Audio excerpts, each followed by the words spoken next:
Devyani International Limited, which is the largest franchisee of Pizza Hut, KFC, and Costa Coffee brands in India, is set to gain from the easing of COVID-19 restrictions. Colleges as well as offices are getting opened up, which would benefit quick service restaurant players like DIL. DIL has significantly strengthened its balance sheet post IPO in August in 2021 and is on track for strong store expansion going ahead.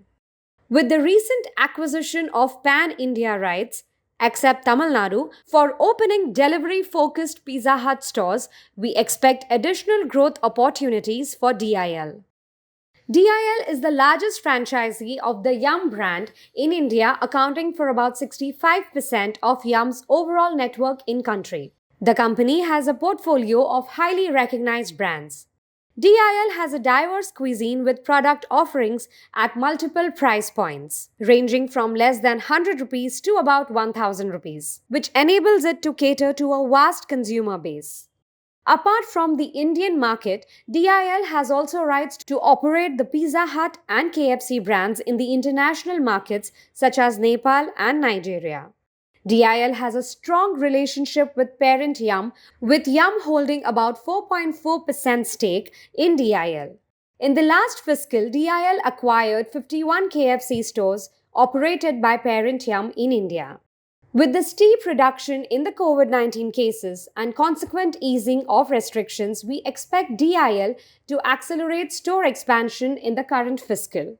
DIL has recently signed a fresh master franchise agreement with Costa Coffee, which will enable rapid store expansion going ahead. We expect DIL to open about 200 stores in FY22. The company had a store count of 605 as of FY21. DIL will not only tap new areas but also deepen its presence in existing areas. DIL stated it would focus on Tier 2 and 3 towns given the rising income levels and huge demand potential. Currently, 54% of DIL stores are in the top 10 cities. DIL will follow the strategy of cluster-based expansion business, selecting a particular area and building stores around it, which helps to improve the overall store economics. For the Pizza Hut segment, DIL is adopting a strategy of opening delivery-focused smaller stores. Small stores enable reduction in the rental and other overhead costs, thereby improving profitability.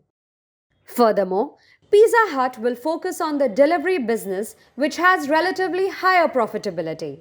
Pizza Hut business has lower margins with EBITDA margins of 12.9% in FY21 as against DIL's overall margins of 20%. Improvement in Pizza Hut segment margins will drive the overall margin gains. DIL is optimizing its manpower requirement and has implemented flexible work arrangements with employees, which would improve the overall efficiency.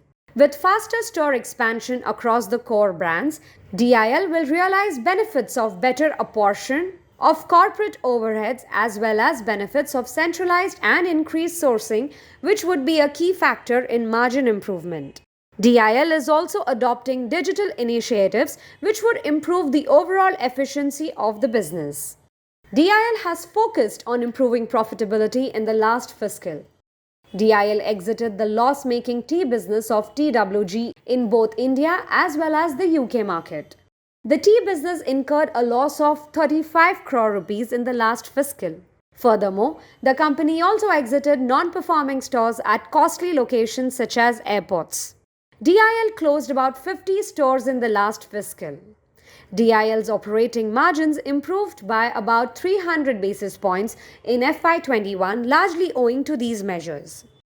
DIL had a huge debt prior to the IPO, having debt to equity of 3.3 times in FY21. With the company utilizing a significant chunk of the IPO proceeds for debt repayment as well as increase in the net worth post the IPO, debt to equity is expected to come down to about 0.1 to 0.2 times levels.